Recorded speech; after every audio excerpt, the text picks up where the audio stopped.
بسم اللہ الرحمن الرحیم۔ السلام علیکم، آپ دیکھ رہے ہیں تراب ٹی وی اور میں ہوں تراب۔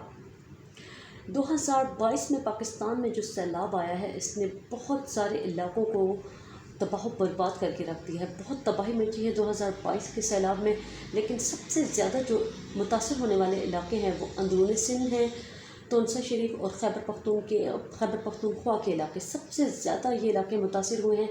خیبر پختونخوا کے علاقے میں سب سے زیادہ نقصان ہوا ہے۔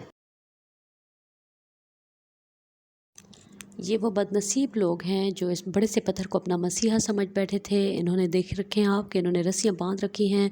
مقامی لوگوں نے ان کی مدد کرنے کی کوشش کی، لیکن ان میں سے صرف ایک عبید اللہ جو ہے وہ زندہ بچ کے آ گیا۔ باقی کے تمام لوگ جو ہے اس ندی میں بہہ گئے ہیں، دریا میں۔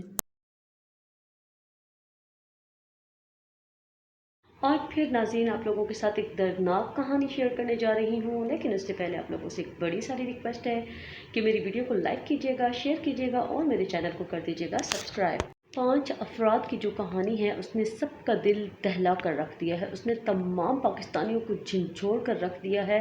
ان کے بارے میں بہت غلط ناظرین جو ہے معلومات دی جا رہی ہیں کہ یہ 5 سگے بھائی تھے، ایک ہی ماں کی یہ اولاد تھے اور ایک ہی وقت میں ان پانچوں کو جو ہے موت آ گئی ہے۔ یہ بہت غلط انفارمیشن دی جا رہی ہے۔ میں آپ لوگوں کو اس بارے میں حقیقت سے آگاہ کرتی ہوں۔ آج 5 افراد کا آپس میں کیا رشتہ تھا؟ دراصل یہ سگے بھائی نہیں تھے۔ یہ کوہستان کے علاقے دبیر کی دردناک کہانی ہے۔ کوہستان کے علاقے دبیر کی دردناک کہانی ہے جس نے سب کو، تمام پاکستانیوں کو جھنجھوڑ کر رکھ دیا ہے۔ سوشل میڈیا پر ان کی جو معلومات ہیں بہت غلط طریقے سے دی جا رہی ہیں، لیکن ان کی جو ہے بہت ان کی ویڈیو وائرل ہوئی ہیں کہ یہ 5 سگے بھائی تھے۔ یہ سگے بھائی نہیں تھے، ان میں 2 چچا زاد کزن تھے اور 3 دوست تھے۔ یہ لوگ ہوا اس طرح سے ہے ناظرین کہ یہ لوگ تجارت کی غرض سے سوات گئے ہیں، ٹھیک ہے۔ وہاں پر جب یہ دریا سے گزر کر اپنا سامان لینے گئے ہیں، تجارت کی غرض سے اپنا سامان لینے گئے ہیں، جب یہ لوگ واپس آ رہے تھے تو مقامی لوگوں نے ان کو وہاں پر بتایا ہے کہ آپ جو ہے جلدی سے وہاں سے گزریں، جلدی سے گزر جائیں، کیونکہ بہت ممکن ہے کہ سیلاب وہاں پر لوگ معمول کی بات سمجھتے ہیں، ٹھیک ہے۔ لیکن انہوں نے کہا، مقامی لوگوں نے ان کو بتایا کہ بہت ممکن ہے کہ یہ بہت بڑے پیمانے پر سیلابی ریلا آ رہا ہو، تو آپ لوگ جتنے جلدی ہو سکے دریا سے گزر جائیں۔ لیکن ان لوگوں نے اب یہاں پر ایک غلطی کر دی، ٹھیک ہے۔ ان لوگوں نے یہاں پر کیا غلطی کی ہے کہ یہ لوگ دریا میں آ گئے ہیں اور وہاں پر چونکہ ان کی گاڑیاں کھڑی ہوئی تھی تو یہ چاہتے تھے کہ اپنی گاڑیوں کو بھی ساتھ لے کر چلیں، اور گاڑیوں میں ظاہر ہے انہوں نے سامان رکھا ہوا تھا تو یہ چاہتے تھے کہ اپنی گاڑیوں کو ساتھ لے کر چلیں۔ اور جب یہ دریا کے درمیان میں پہنچے ہیں تو اس ٹائم سیلاب کا جو بہاؤ تھا، پانی کا جو بہاؤ تھا وہ تیز ہو گیا اور یہ لوگ پریشان ہو گئے اور وہاں پر کھڑے ہو گئے۔ لیکن جو مقامی لوگ تھے، جو وہاں کے رہائشی تھے، جو وہاں کے رہنے والے تھے، انہوں نے ان کی ہر طرح سے مدد کرنے کی کوشش کی، ان کی ہیلپ کرنے کی کوشش کی گئی۔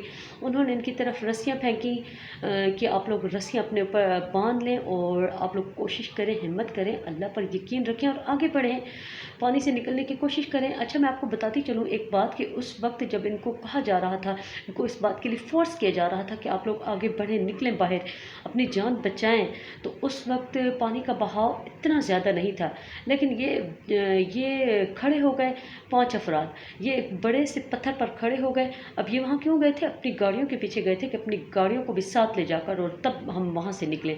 تو یہ 5 افراد وہاں کھڑے ہو گئے۔ انہوں نے جب سیلاب کو آتے دیکھا تو یہ بہت دکھ اور افسوس کا مقام ہے کہ انہوں نے اپنی موت کو بہت قریب سے قریب تر ہوتے دیکھا۔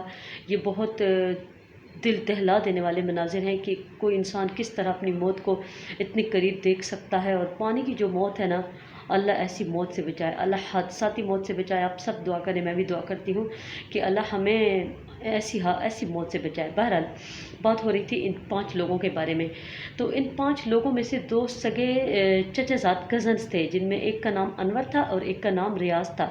یہ دونوں چچا زاد کزن تھے اور ایک ان 5 افراد میں سے جو ایک بندہ بچ گیا ہے اس نے ہمت پکڑی اور رسی باندھی اور وہ پانی میں کود گیا۔ اس کا نام تھا عبید اللہ۔ وہ ایک خوش نصیب انسان تھا، وہ اس لیے بچ گیا ہے ناظرین کیونکہ اس کی ابھی زندگی تھی، اس کی موت کا وقت اس مقام پر مقرر نہیں تھا جہاں پر ان 4 لوگوں کی موت لکھی ہوئی تھی، وہاں پر اس 5ویں افراد کی موت نہیں لکھی ہوئی تھی، اس لیے وہ دریا سے سلامت واپس آ گیا، زندہ بچ گیا۔ لیکن یہ جو 4 افراد تھے